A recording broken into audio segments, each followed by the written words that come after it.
Hey everybody, it's Master Gallengeist here, bringing you my review for the latest episode of Supernatural, The Rupture. And this is just the same kind of Supernatural we've been getting the last couple seasons. Definitely wasn't good, but it did end like the most annoying thing with the ghost apocalypse and everything. So I'm like, thank God that this is pretty much the end of it. But how we got to that end is just like not right. I mean, I've seen other things been done worse before, but it's 2019. We don't have to care. That's kind of what we've got here. Plot demands that certain things occur, and this is kind of what we get. It's like,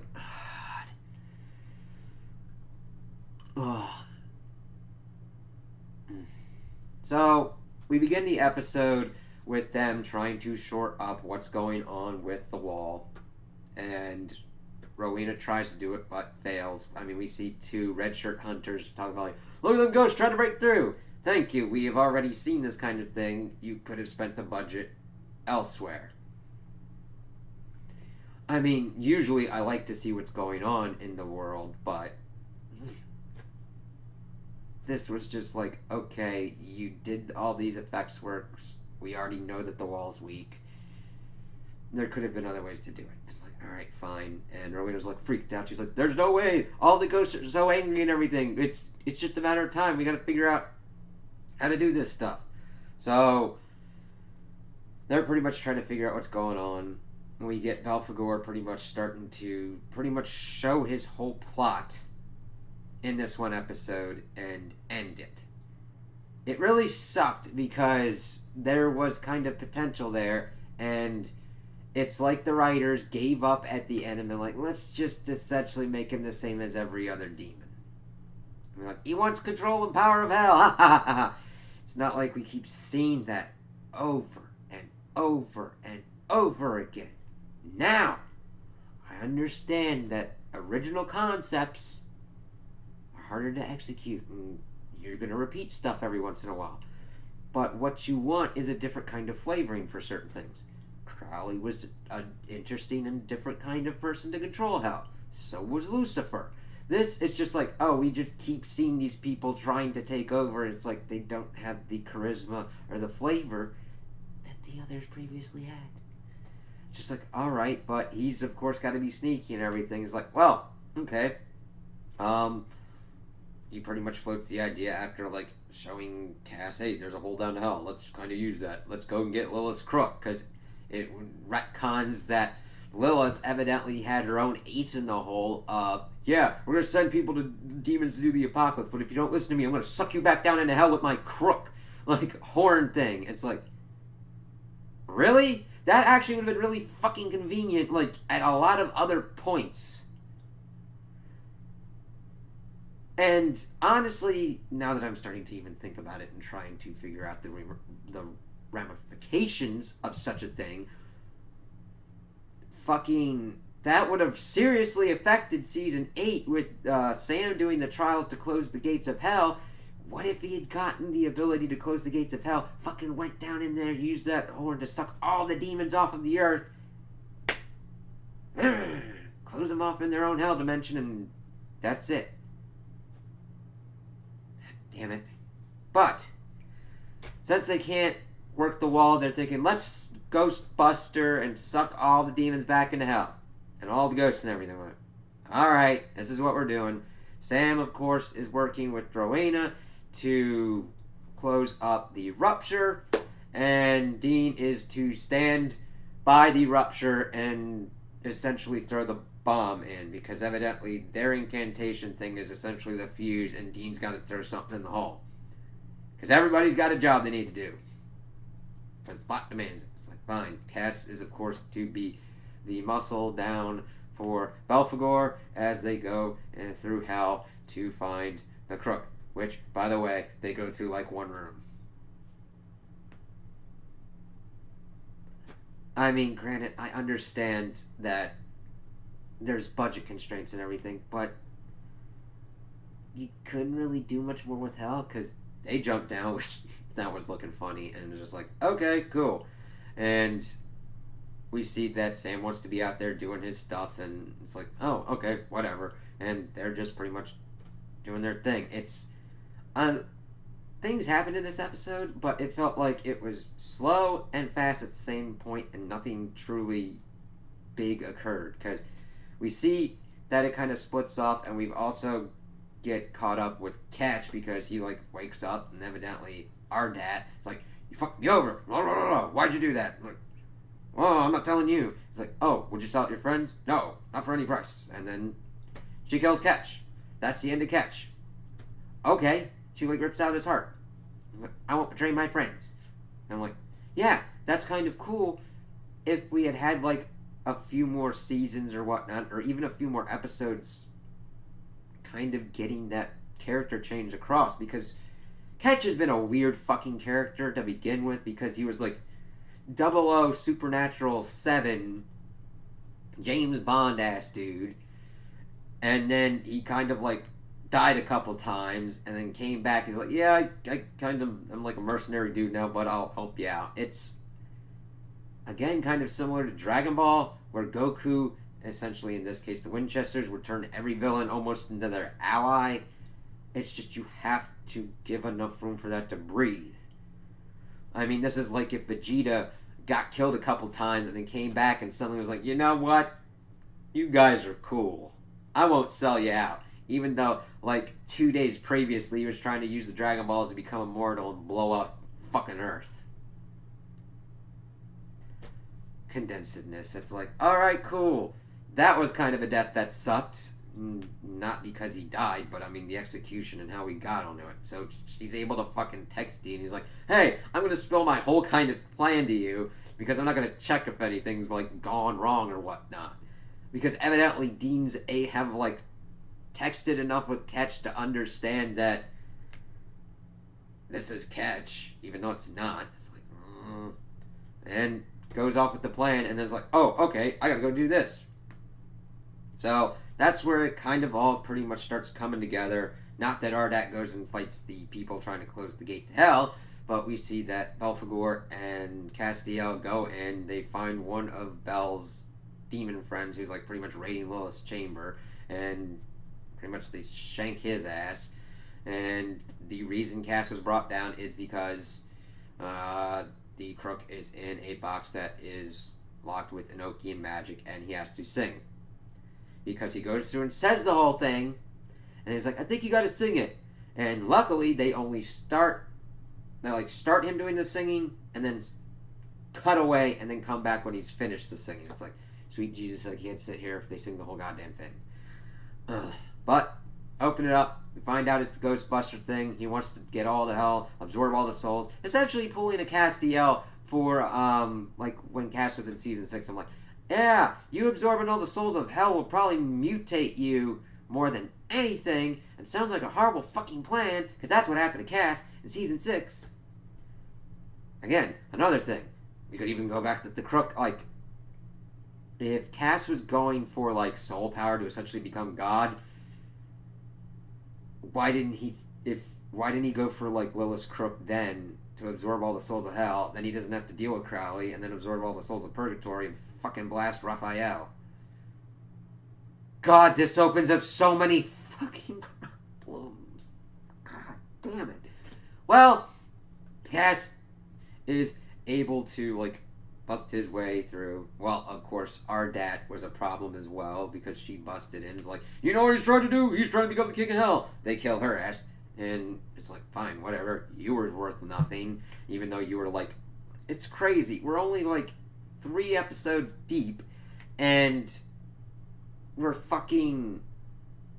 already lost like the interesting character of Ardat, and then Cass comes and takes down Belphegor, and that's it. Crook's destroyed, and everything's fucking narked. It's like,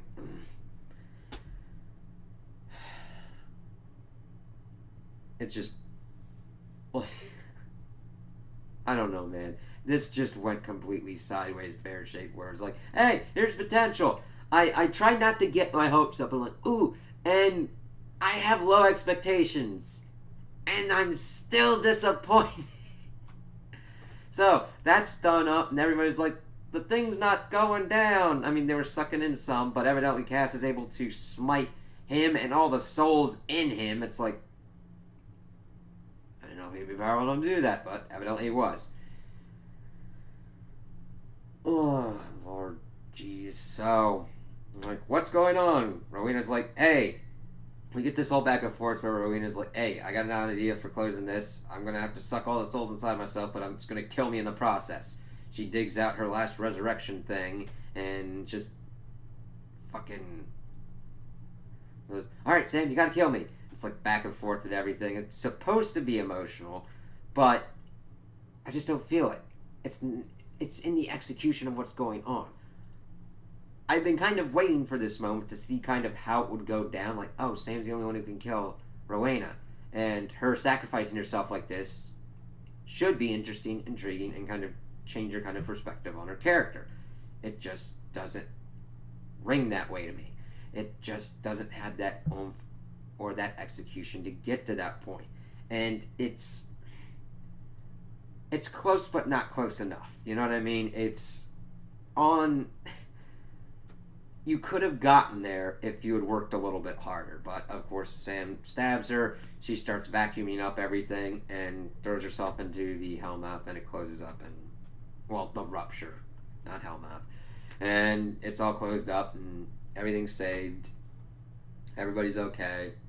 And then they get back to the bunker, and they find out Ketch is dead, and it's like, oh, shit, fuck. And... then we get one of the stupidest, but of course, roundabout places that we always get to, because now Dean is being bitchy at Cass, and still blames him for Mary's death, even though, fuck if I know how he could fucking spin that shit. Cass, of course, is just, like, dejected, is like, fuck, whatever, like, I'm the one that, like, fucked everything up, what the fuck? And, like, he was even blaming him for the Belphegor shit going on. It's like, oh, it's not like the fucker was using a horn to suck in all the souls of hell to become a devil god. I would assume that that's something you want to fucking stop and kill the thing that's trying to accomplish that feat. But, fuck if I know. I think that, yes, giant spewing hellhole of ghosts is pretty bad, but you got that contained. Devil god that you got to deal with on top of wounded weird ass god that's trying to destroy the world is a little bit more of a thing that you want to stop. You can stick a plug or something in a hellhole. Granted, it would be hard, and then deal with everything going on. I don't know if you got any other kind of like archangels around to go and punt a demon god. But I digress. So Cass is like, yeah, whatever, my powers are failing anyway, deuces. And walks out. Granted, he does that a little bit more emotionally. But that's the gist that you get. Oh, God. I swear. It's like a goddamn simulation. And they're just putting in the variables to kind of like fuck with me at this point.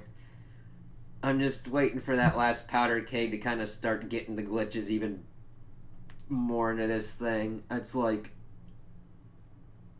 we're back to this. We're back to Dean being an asshole to Cass for the flimsiest of reasons. I would take it if Cass had like wiped his ass with Dean's cheese sandwich more than him blaming him for Mary's death.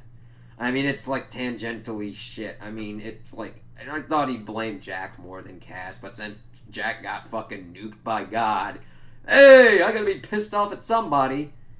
It's just, we're back to this. It's like, oh, now it's time for Dean to be pissed off at Cass again. God. So we lost two characters this episode with varying degrees of And the thing is, even though they're dead, I'm waiting for them to come back. There's going to be a point where, like, they have to gather, like, it's going to be like Lord of the Rings-esque, where they gather all the forces of men, last battle kind of thing, or they will save the world, die, but get their happy ending where they are with all these friends and family at the end for their happy ending or whatnot because they have earned their reward or whatnot. We'll kind of see, but it's so weird that these deaths more annoy me because of how the show handles death more than anything. I'm not like going, hey, you can't kill any characters ever, but it's like you lessen the impact to the point that I feel that there's more impact to death in comic books than what's going on right now in this show. I'm like, whatever. So now, I don't know where this is going. Granted, they still have God to contend with, and that's the overarching plot that's going to be going on. But they've racked up the apocalypse, the stupid apocalypse that Dean even mentally talked about, and how it's like, like freaking God writing like stupid Chuck doing this, and it's like a ghost apocalypse. It's the worst ever. I'm like, yep, everybody and their grandma's talking about this. Let's move on. And I'm glad that it's kind of over, but it's like, where are we going? Granted, we'll probably get some like hunting episode because they gotta fill time while they try and figure out where God is and what God's gonna be doing because, well, granted, he's stuck in this dimension and Amar just left him deuces again. So, I don't know.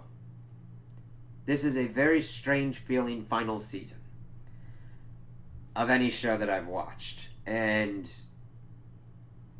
I just feel like I'm riding it to its bombastic conclusion of just, I feel like that cowboy fucking on that bomb as it's dropping, and I'm just like, well, it's going.